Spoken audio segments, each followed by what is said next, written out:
The other day, I went out to a couple thrift stores. I spent $26 in total. And today, in this video, what we're going to do is we're going to go over every single item that I purchased. And not only am I going to show you what I purchased and be like, oh, this is how much I'm planning on selling it on eBay for, I'm also going to explain the logic of why I purchased it, what my thought process is, how much I spent on each item, how you could potentially find items at similar prices. And on top of that, I'm also going to explain to you not only what I'm going to list them for, but also what my expected profits are at the end.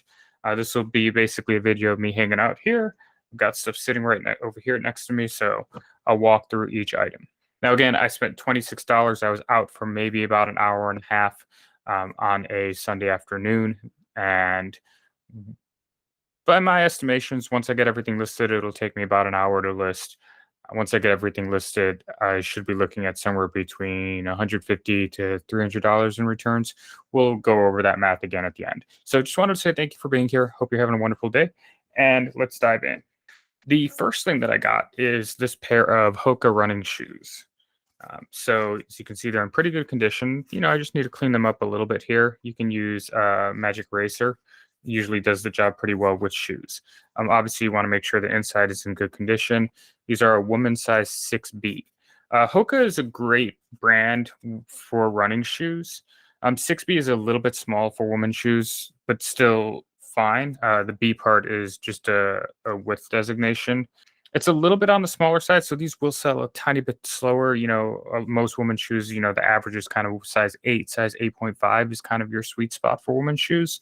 But these will sell fine. Hoka is a fantastic brand. You're probably curious about how much I paid for these. I paid $7.99 for these shoes. I've got both of them right here, just using one to demonstrate. The grip on them is still good. Obviously, these are worn, but running shoes are the kind of thing that people burn through every few months, especially for serious runners. And oftentimes, a brand like Hoka, which even at a place like Nordstrom Rack, you're probably paying $100 new for a pair of Hokas. So if you're actually getting these new, you're looking at maybe $160 to $200 for these shoes. So, my expectation with these is that I will list them for maybe $59. And I would take an offer somewhere in like the 45 to 50 range. I'll probably do free shipping as well. These might be able to go flat rate, which would be like $8.30, or they might go priority mail, which would be around $10. So all in, I paid about $8 for these shoes. The logic with them is that they're Hoka. This is basically as long as the condition is good as an instant buy, as long as the condition and the price is right. I probably would have paid upwards towards 15 or 20 for these. I have paid that in the past with Hoka without issue. Again, you also want to make sure that you're being mindful of condition. Like I've bought in a pair of Hokas before, and on the inside, because they're running shoes, there was a little bit of wear, and those have ended up sitting for a while. So it's the kind of thing you want to be careful about. But this right over here, great shoe, great brand. My expected margin on that after, let's say I take 45 and it cost me $10 to ship, it cost me $8 for the shoes. So then I'm looking at basically about $28 profit on these guys. Not bad for $8. Now, the second part of this is going to be really focusing a lot on paying attention to how your local thrift stores operate. So a lot of thrift stores actually have sales based upon the tag color. And so obviously if you're just going out and buying stuff for yourself, this is great. But really also if you're actually going and buying stuff to sell online, then this is something that you really want to make sure that like what the tag sales are for the different thrift stores. So for example, there's one store that I go to often where every week they have like 6 or 7 different tag colors that they rotate through, and every week 3 of them are 50% off. And for the whole weekend, they just change it. They get so much inventory, they just want to clear through it. It's a nonprofit. They end up, putting a lot of money into veterans, etc. There are some other thrift stores that I'm aware of that one of them has every Sunday is their dollar day for a certain tag color. It's probably the oldest tag color or whatever they have the most inventory of. Every Sunday, that will be a dollar per item for that tag color. And then there's another thrift store in the area that I know of where they have a weekly dollar tag color. So again, they have 4 or 5 different tag colors, or maybe 6, and then every week they'll switch the colors. So they'll have one color that's 50% and one color that's 30%, and then they'll have one color that's $1.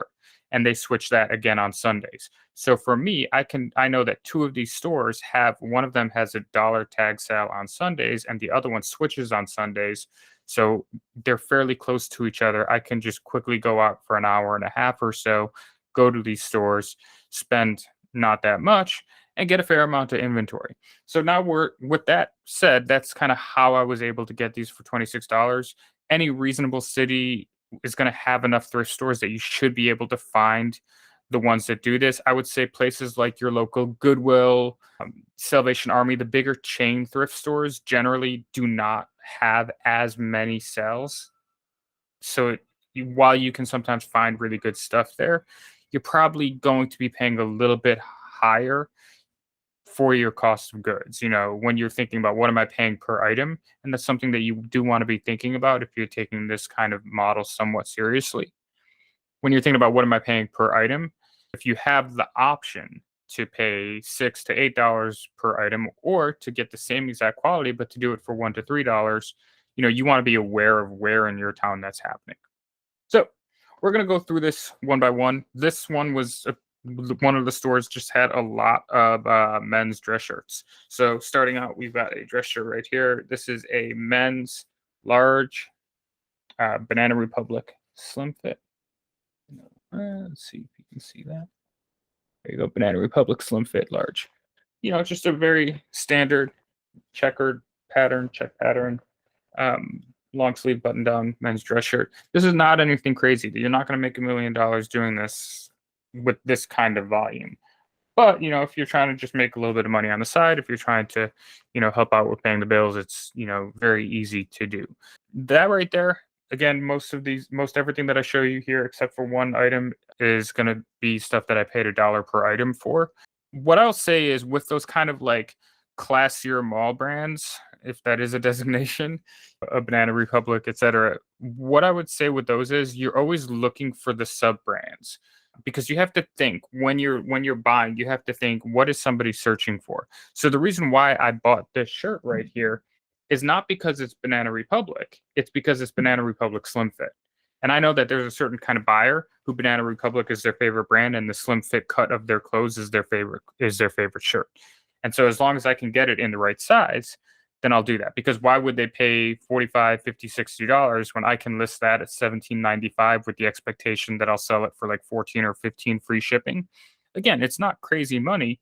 Shipping costs will be $4 or $5 on that. I turn $1 into $8 or $8 or $9 after the fees. Now, if you do that with 20 items, you're looking at a few $100s in profit, a couple to a few $100s in profit. So again, it's nothing crazy. Something like this is not going to change your life on its own, but if you're looking for something that's relatively simple for you to make a few extra bucks on the side, it's definitely a perfectly fine option. The next item that we're going to be looking at is a good lesson in knowing who a potential buyer might be. One of the things that is important to understand is, like, who are the people that are most likely to buy products online, especially secondhand clothes online? Well, obviously, that they're probably either looking for something very specific, or they're somewhat price sensitive and don't want to buy something new, is perfectly fine. It's a perfectly reasonable way to be. I'll say, like, outside of like more high end clothes and with a lot of these basic items, you're really thinking about the kind of person that would really be looking for this kind of thing. For example, earlier today, I shipped a pair of 100% linen pants. It wasn't necessarily the craziest brand, but I know that there are people who just love linen pants for home or whatever it is. So that's the kind of thing that I know that they're searching for on these platforms. So when I see it, even if it's not the craziest brand, I'll grab it. I might not necessarily, as long as the cost of goods to margin is correct, that's fine. Over here, we have another example of kind of knowing your buyer. So this right here is a shirt, and I don't think this will sell like super fast, but I think this will sell within the next 2 to 3 months. And again, if I pay $1 for it, I'm fine with that. So this is a brand called Johari West. It's like a kind of Hawaiian themed tropical palm shirt. I probably would not buy this shirt on its own, even for $1. Like, I could and I'd be fine, but I would not. So the question is then why did I buy this? And the second part, the reason why is, um, so actually I want to clarify that specifically because there are definitely a lot of Hawaiian shirts that you should buy, but you probably want to focus on the ones that are linen or silk. This one is not linen or silk. This is cotton. Usually the cotton ones just will not sell as well or as quickly as well as if you get like a Tommy Bahama 100% silk shirt or a Tommy Bahama 100% linen shirt, etc., like a bowling shirt style thing, those sell pretty well, pretty consistently. You want like those are the kinds of things you'd even be willing to pay up a few more dollars than a dollar per. But for something like this, this is 100% cotton, Hawaiian palm short sleeve shirt. So the question is, why did I buy it? And with that, you start to get into a conversation about knowing the potential buyer. And let's see if we can see it. Ooh, ooh, ooh. It's a little bit hard to see right there, but the size on this is a 3XLT.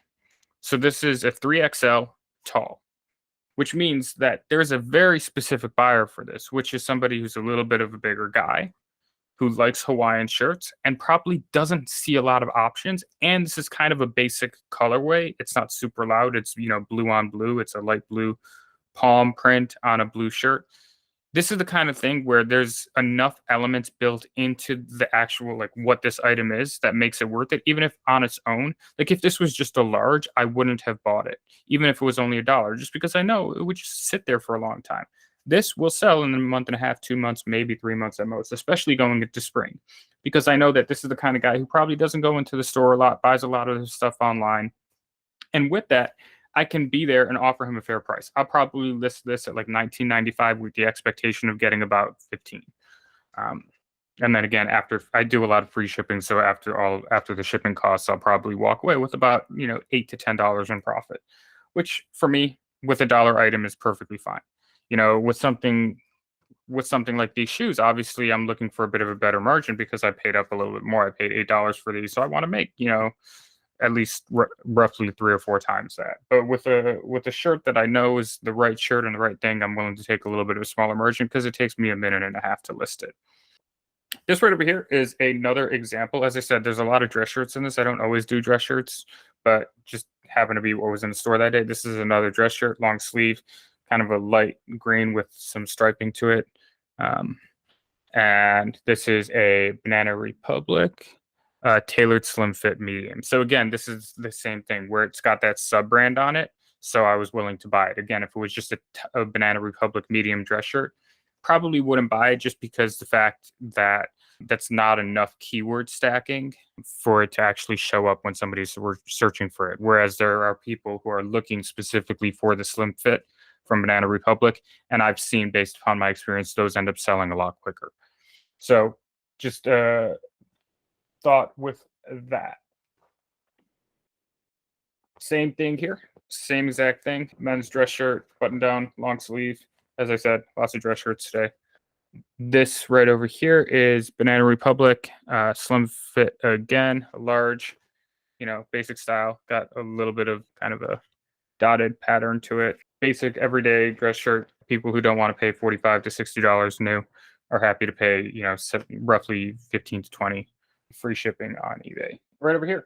This is the same premise, mall brand. This is Express.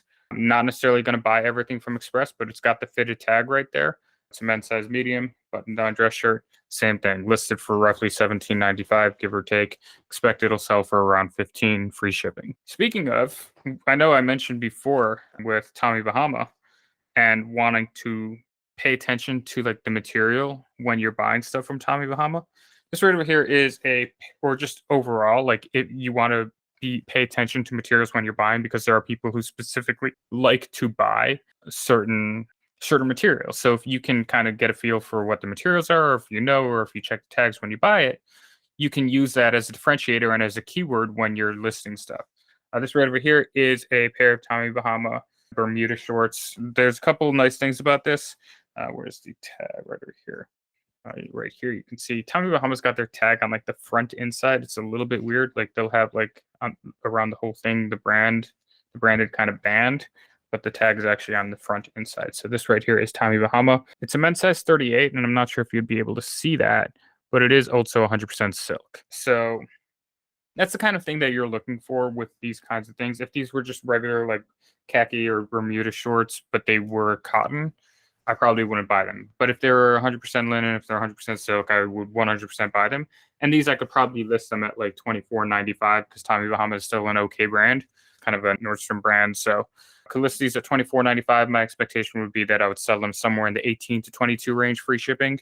Again, for a dollar, I'll do that. No problem. Sometimes you find something for yourself. Here's a little champion hoodie for myself. Go Blue, Michigan fan here. This right over here was an unexpected find. I'm surprised that this was there, and this was really there just because I got there earlier in the day. I doubt this would have lasted. So this is a great brand. It is a brand called Prana. So they're like a active slash outdoors wear in like the yoga spiritualish kind of vein. This is a pair of yoga pants. It's got some nice little, it's kind of hard to see, but some nice little leg designs and shapewear elements to it. This is a woman's size medium. Again, for a dollar, like this is probably like a 1995 or 24.95 item. This is a pretty strong brand. It's one that I sell regularly. I was surprised to find this for a dollar. I'm happy to find it for a dollar. Can't really go wrong with that. That should be sold within a month at the most. Here's another great example of kind of what you want to look for in reference to brands that also have sub brands. So this right here is Zara Man, a slim fit. So again, like if it was just Zara Man, I'm not sure if I would get it. I might. Zara's decently strong. It's like a step above mall brands, but it's still kind of a mall brand. It's a men's size large, but again, with the slim fit designation, this is the kind of thing probably listed for 19.95. Expect to get 15 to 18 free shipping. Kind of hard to not say yes to that. Over here, this is another example, same kind of thing. Calvin Klein, men's slim fit, and then performance non-iron. All of those are keywords. There are people who love those specific things. These are big enough brands. This is a men's size 17, 34, 35. I think that's like a large to extra large-ish. But all of those are keywords. There are people who like Calvin Klein, but they really only like the Calvin Klein slim fits. And I would say that's the majority of the people who buy these brands. And so just because of the cut of it. So when you're able to include all of those kind of sub brand designations, you end up just making your item a lot easier to find because there's going to be more people searching for Calvin Klein slim fit, and there's going to be less. It's just better when you're able to have a more specific listing, and when you're able to include those sub brands, it just makes your discoverability a lot easier because a lot of those sites like eBay or any other site that you might list on are, for all intents and purposes, very similar to a search engine where it will show you the results based upon what you type in. So if you as a seller are able to understand what people are actually looking for and then are able to have those keywords, you're just going to increase your discoverability. And then from there, it's just going to be about stuff like having, positive feedback, having good pictures. Your pictures do not have to be crazy. I could probably improve my pictures, but you don't have to really do anything crazy. I have a white door that I just have a rack on and take pictures on with that. That's perfectly fine. And then you just want to make sure that you provide quick shipping to people. I have a shipping store 2 blocks away that I go to when I grab my morning coffee. This next item over here, back to the, kind of dress shirts. This is maybe more business casual dress shirt. This is a Banana Republic checkered. I don't know if technically this would be plaid, but checkered shirt. And again, there's 2 main things that are going on here. So first, it's got those like sub designations, the non-iron standard fit, but also this is an extra large. Usually the larger sizes are a bit better because oftentimes those people prefer to shop online.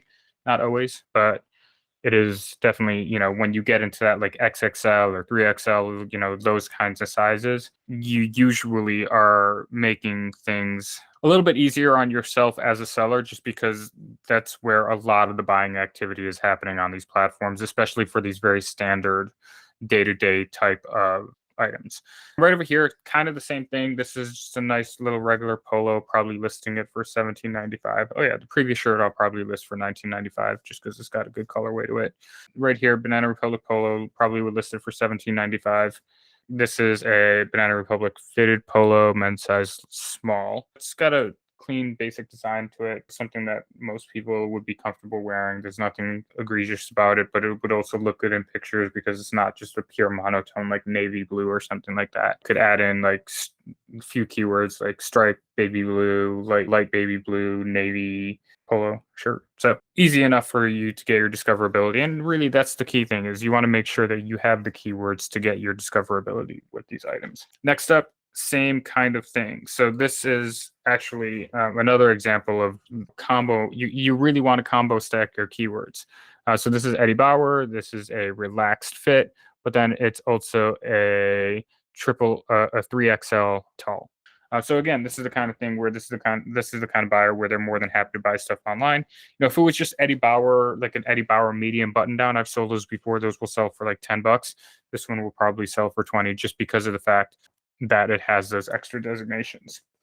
This is going to be the last item that we're doing in this video today, but I kind of wanted to just do a little bit of a lesson. So there was a third store that I stopped at that didn't really have the best selection, but I'm going to include it just because this is from that same haul, and I just think that there's a couple interesting lessons with this. So this right here is a Polo Ralph Lauren polo.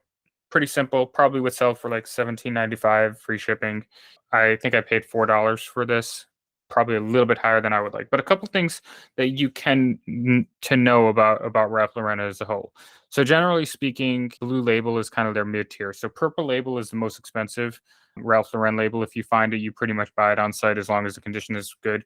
Blue Label is something where you're able to include that, and people specifically search for like Ralph Lauren Blue Label, or you could or Polo Ralph Lauren Blue Label. So like you can include that. There's also a couple other brands. There's like Chaps, there's Lauren Ralph Lauren, and then I think Denim and Supply, I think, is another one of their sub brands. But if this was like Chaps, I wouldn't buy it. Lauren Ralph Lauren, unless it was like Lauren Ralph Lauren Active or something like that, I probably wouldn't buy it. But, this is a pretty basic polo. Another big designator and something that you can really focus on is the size of the horse with Ralph Lauren. If you have a really big pony on it, then usually those are more valuable as well. But this is a very standard men's size medium. This will probably, I'll list this for like $17.95. It won't sell super fast. I was mainly just checking out a new store, and I just wanted to buy one thing because I was there. I don't know if I would normally buy this. You could. But anyways, hope this has been helpful. Hope that you learned a couple things today. And if you have any questions, drop them in the comments below. If this has been helpful for you, like, comment, subscribe. This is not exclusively a reselling or thrifting channel.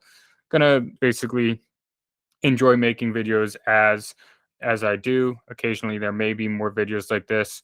This brand was very focused on like men's shirts, or this haul today was very focused on men's shirts, just because that's what I found the other day while I was out.